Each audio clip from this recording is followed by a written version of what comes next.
नमस्कार दोस्तों, मैं आपकी स्टोरी टेलर हूँ डॉक्टर श्रद्धा शाहनी।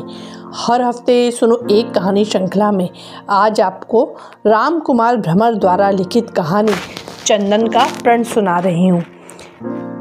इस कहानी में यह बताया गया है कि एक बालक डाकुओं से भयभीत न होते हुए उन्हें इस कार्य को करने से रोकने का प्रण ले रहा है। यदि आपको यह कहानी सुनने में अच्छी लगे तो ज़रूर किसी पास की लाइब्रेरी में जाकर इसे पढ़ने का प्रयास कीजिएगा। और आपसे यह भी निवेदन है कि मेरे चैनल को अधिक से अधिक सब्सक्राइब करें, कहानियों को अपने मित्रों को अधिक से अधिक शेयर करें और कहानी के अच्छे या बुरे लगने पर रिव्यूज़ कमेंट बॉक्स में ज़रूर डालें। चंबल नदी बड़ी मशहूर है। यही वह नदी है जिसके बीहड़ों में खतरनाक डाकू आज भी हैं। तिस पर चंबल नदी ठहरी उल्टी गंगा। उत्तर भारत की सब नदियां उत्तर से निकलकर दक्षिण की ओर बहती हैं। केवल चंबल ही ऐसी बड़ी नदी है जो दक्षिण से निकलकर उत्तर की तरफ बहती है। चंबल के आसपास के सारे इलाके में डाकुओं का आतंक रहता है।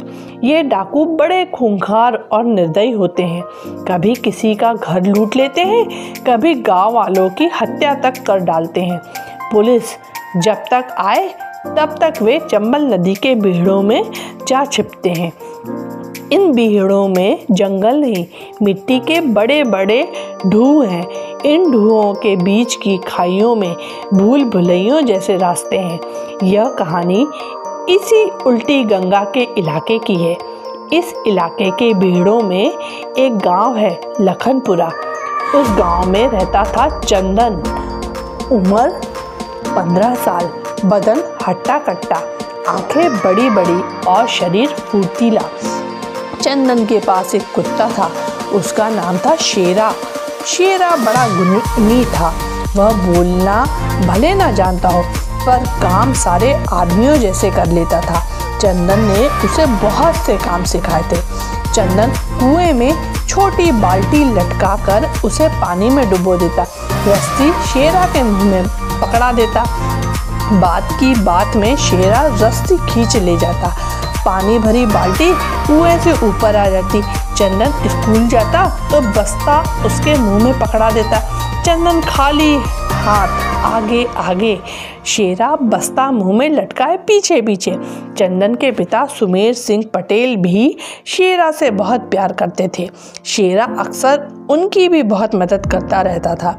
एक बार वे बहुत थके हुए थे, बैलों को खेत से घर पहुंचाना था। उन्होंने शेरा के मुंह में बैलों की रस्सी पकड़ा दी, पीठ थपथपाई और कहा, जा घर ले जा। शेरा ने मुंह में रस्सी दबाई और बैलों को लिए घर जा पहुंचा। आसपास के सभी गांवों में शेरा के करतब मशहूर थे। शेरा केवल सर्कस जैसे करतब ही नहीं करता था, वह बहादुर भी था। एक बार खलिहान में रात को न जाने कहां से एक चीता निकला। चंदन के पिता बेखबर सो रहे थे। चीता चंदन के पिता को खा ही जाता, पर शेरा बिना डरे उससे जूझ गया। जब वह भौंका और चीता गुर्राया तो सुमेर सिंह की आंख खुल गई। उन्होंने झट से बंदूक उठाई। बात की बात में चीते को मार गिराया। पर लखनपुरा में ऐसे जंगली जानवरों से ज़्यादा डर डाकुओं का रहता था।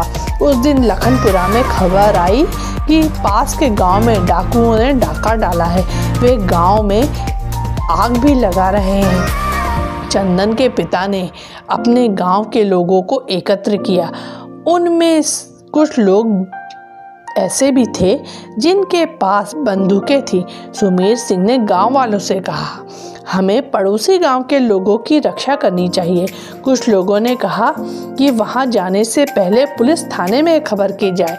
सुमेर सिंह बोले, थाना दूर है, वहां तक पहुंचने में देर लगेगी, तब तक डाकू भाग जाएंगे।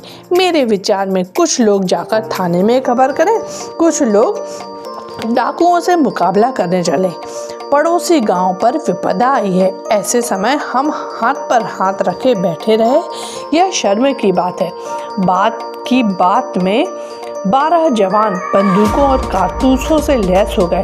चंदन भी शेरा को साथ लेकर तैयार हो गया। सुमेर सिंह ने उससे कहा, डाकुओं से मुठभेड़ में गोली चलेगी, तू वहां चलकर क्या करेगा? चंदन बोला, बापू तुम डाकुओं से लड़ने जाओ और मैं घर में बैठा रहूं, यह कैसे हो सकता है? सुमेर सिंह जल्दी जल्दी अपने आदमियों के साथ पड़ोस के गांव की ओर चल दिए। शेरा और चंदन को इन 12 लोगों ने अपने बीचों बीच कर लिया ताकि डाकुओं से मुकाबला होने पर भी वे सुरक्षित रहें। सुमेर सिंह चंदन की बहादुरी पर मन ही मन खुश थे। कितना साहसी है उनका बेटा। उसके पास बंदूक नहीं है, फिर भी मौत का सामना करने को तैयार हो गया। वे लोग जब गांव के पास पहुंचे तब दूर से ही आग की लपटें दिखाई पड़ी। गांव के लोगों का चित्कार भी सुनाई दिया। सुमेर सिंह और उनके साथियों ने अपनी चाल और तेज कर दी। धूल भरा बीहड़ रास्ता, जिस पर सांप जैसी बलखाती पगडंडियां, इन लोगों को चलने में काफ़ी दिक्कत हो रही थी। फिर भी सब के सब बिना रुके बढ़े चले जा रहे थे। जब तक वे लोग गांव में पहुंचे तब तक डाकू भाग चुके थे। गांव के कई झोपड़ों में उन्होंने आग लगा दी थी। 2 आदमियों को जान से मार डाला था। गांव के स्त्री पुरुष और बच्चे इधर उधर भाग दौड़कर आग बुझाने में लगे हुए थे। चारों ओर हाहाकार मचा हुआ था। सुमेर सिंह ने फौरन अपने साथियों को आज्ञा दी, जल्दी करो, गांव वालों की मदद करो। बात की बात में सभी लोग आग बुझाने और घायलों की सेवा में जुट गए। उन्होंने चंदन को एक पेड़ के नीचे बैठा दिया, अपने हथियार उसके पास रख दिए। सुमेर सिंह ने उसे समझाया, यहाँ से उठना मत बेटे, गांव वालों की मदद के लिए हम काफ़ी हैं, तू तो केवल हथियारों की देखभाल कर। चंदन ने बात मान ली। वह उस पेड़ के नीचे बैठा हथियारों की रखवाली करता रहा। घंटे भर में आग बुझाई जा सकी। जब आग ठंडी हो गई तब सुमेर सिंह ने घायलों की ओर ध्यान दिया। चंदन भी घायलों की सेवा में लग गया। कई औरतें और बच्चे आग में झुलस गए थे। वे सब जलन और दर्द के मारे चीख रहे थे। लोग उन्हें तरह तरह से धीरज बंधा रहे थे। गांव के घरों से मक्खन मंगाकर जले हुए अंगों पर लगाया जा रहा था। चंदन के पिता मरहम पट्टी करने में लगे थे। कोई कराहता तो चंदन उसके पास दौड़ जाता, उसके घाव को हवा करता और उसे ढांढस बंधाता। चिंता मत करो, जल्दी अच्छे हो जाओगे। कोई पानी मांगता, चंदन दौड़कर उसके लिए पानी लाता। काफ़ी देर तक यही क्रम चला। घायलों को ग्राम पंचायत के दफ्तर के बरामदे में जगह दे दी गई। कई लोग उनकी सेवा कर रहे थे। धीरे धीरे शाम हो गई। सुमेर सिंह ने गांव के पटेल से विदा चाही। पटेल नहीं माना। उसने कहा कि आप लोग भोजन करके ही जाए।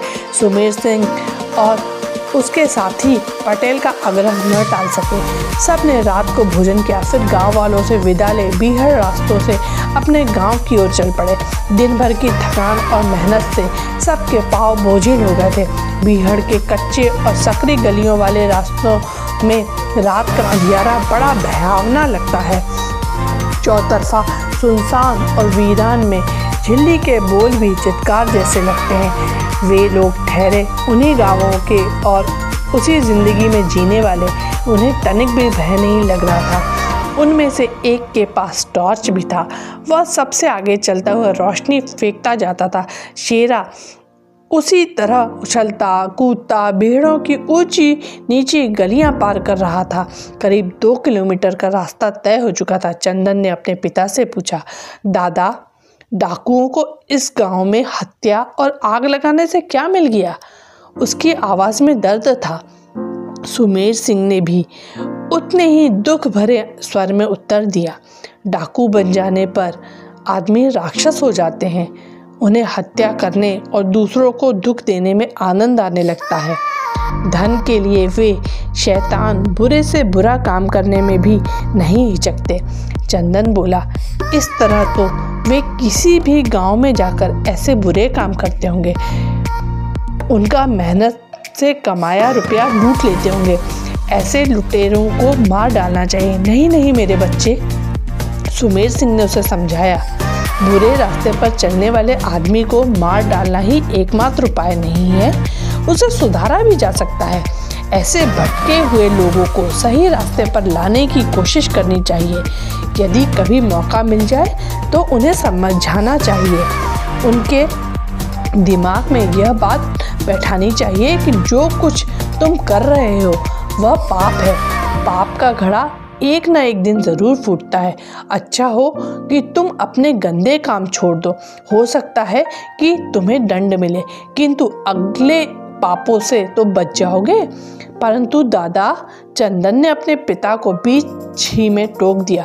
डाकू मिलेंगे कैसे? यदि मिल भी जाएं तो क्या वे हमारी बात सुनेंगे? मेरे अच्छे बेटे, सुमेर सिंह ने सलाह दी, डाकू भी आदमी ही होते हैं। वे भी आदमियों की तरह ही सोचते हैं।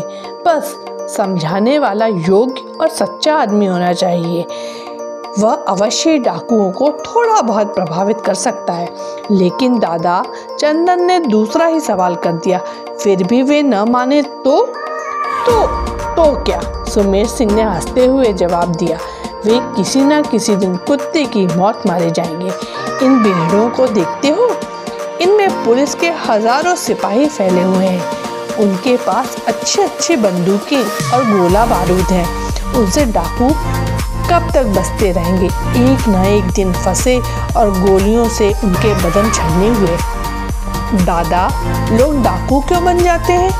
अपराध के दंड से बचने के लिए, सुमेर सिंह ने उत्तर दिया। समझ ले चंदन, तुझसे कोई भूल हो गई। फिर तुझे भय लगा कि कहीं इस भूल पर दंड न मिले, कहीं पुलिस न पकड़ ले, और तूने सोचा कि चलो पुलिस से बचने के लिए कहीं छिप जाए। फिर तू छिप गया। सुमेर सिंह ने कहा, कसूर करना और फिर पुलिस से बचना दोनों अपराध हैं। इधर छिपने के बाद तूने कहीं से एक बंदूक प्राप्त कर ली। पैसे की ज़रूरत के लिए तू लोगों को लूटने लगा। लूटने, डाका डालने में आदमियों की हत्याएं भी करनी पड़ती हैं। बस फिर क्या, तूने हत्याएं भी की। तू एक के बाद एक अपराध करता चला गया। ले हो गया डाकू। इस तरह एक अपराध को छिपाने के लिए तूने 100 अपराध कर डाले। डाकू इसी तरह बनते हैं। क्या ऐसा नहीं हो सकता कि मैं डाकुओं को समझाऊं? क्यों नहीं हो सकता? बहादुर बच्चे क्या नहीं कर सकते। तू अपने आप में विश्वास रख। तू जो चाहेगा वही होगा। चंदन ने फिर कोई सवाल नहीं किया। वह सोच रहा था कि कितना अच्छा हो कोई डाकू कभी उसे मिल जाए, तब वह उसे समझाए कि भाई, एक अपराध से बचने के लिए दूसरा अपराध करना अच्छी बात नहीं। तुम सच्चाई के रास्ते पर चलो। अच्छा हो कि तुम अपने अपराध स्वीकार कर लो, उसका दंड भोग लो। उसके बाद तुम आराम से रह सकोगे। नहीं तो एक न एक दिन तुम्हारा बदन पुलिस की गोलियों से छलनी हो जाएगा। तुम्हारी लाश कहीं बिहड़ों में पड़ी सड़ती रहेगी। यदि तुम्हारी लाश पुलिस ले गई तो वह लोगों को तुम्हारे कारनामे बताएगी। इससे लोग तुम्हारे मुंह पर थूकेंगे, तुम्हारे घर वालों से घृणा करेंगे। उन सबको कितना बुरा लगेगा, उन्हें कितनी लज्जा आएगी। यही सब सोचते सोचते चंदन ने प्रण किया, वह ज़रूर किसी डाकू से मिलेगा और यही सब बातें करेगा, ज़रूर कहेगा। यदि आपको यह कहानी सुनने में अच्छी लगी हो तो इसे ज़रूर अपने दोस्तों को सुनाएं। धन्यवाद।